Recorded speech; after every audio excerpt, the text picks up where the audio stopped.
So, ayan for today's video nga ay may sabaw naman tayo, kinamatisang karning baboy. At ito na aking kailangan, kamatis, sibuyas, sitaw, magic sarap at 2 tali ng pechay. Ayan, at mainit na ang aking kaldero. Una nating gagawin ay maggisa ng bawang. At kapag okay na, isusunod natin ang sibuyas.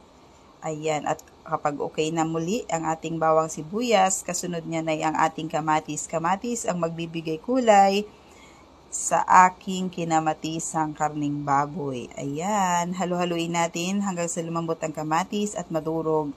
At kasunod niyan ay ang aking nilagang karning baboy. Nilaga ko na po yung karning baboy para kunting kulo na lang malambot na.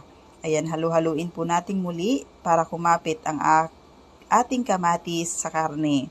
At kapag kumulo na ng kaunti, lagyan na po natin ng 2 basong tubig. Hayaan natin kumulo. At kaunting asin at magic sarap.